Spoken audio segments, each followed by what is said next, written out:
અમદાવાદના વટવામાં તંત્રની દબાણ હટાવ કાર્યવાહી કરવામાં આવી। વટવાના વાંદરવટ તળાવ પાસે ડિમોલિશનની કામગીરી 430 જેટલા કાચા પાકા મકાનો તોડવાનું કામ હાથ ધરવામાં આવ્યું। 3-4 ધાર્મિક દબાણ હટાવવાની પણ કામગીરી કરવામાં આવી।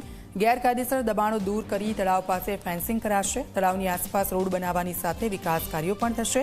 અસરગ્રસ્તો માટે આશ્રય ગૃહની કરાઈ છે વ્યવસ્થા। વર્ષ 2018થી તંત્ર અહીંના લોકોને નોટિસ આપતું હતું। ગેરકાયદેસર બાંધકામ હટાવવા 2018થી નોટિસ અપાતી હતી।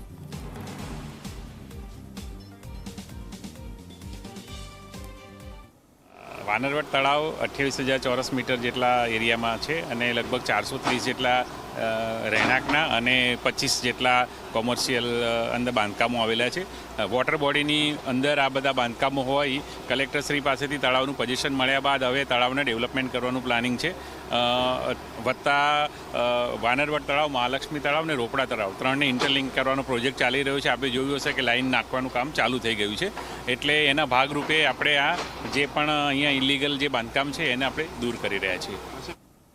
ગેરકાયદેસર બાંધકામો છે તેને દૂર કરવામાં આવ્યા છે। તળાવની આસપાસ રોડ બનાવવાની સાથે વિકાસના કાર્યો પણ થશે। 500 જેટલા પોલીસ કર્મીઓ, 300 કોર્પોરેશનના કર્મચારીઓ છે અને તેમની હાજરીમાં આ કામગીરી કરવામાં આવી છે।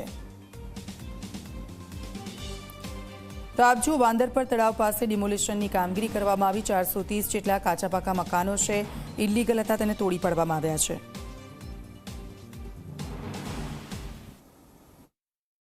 આ એએમસીને પોલીસ દ્વારા પૂરતો બંદોબસ્ત પૂરો પાડવામાં આવ્યો છે। આ બંદોબસ્તમાં લગભગ 350થી વધુ પોલીસ ફોર્સ છે, અધિકારીઓ છે।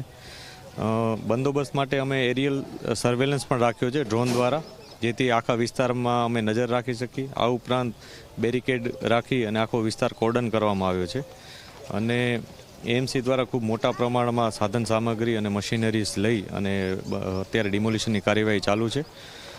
જે વોટર બોડી છે એના ઉપરનું એન્ક્રોચમેન્ટ સંપૂર્ણપણે દૂર કરવાની આ કામગીરી છે।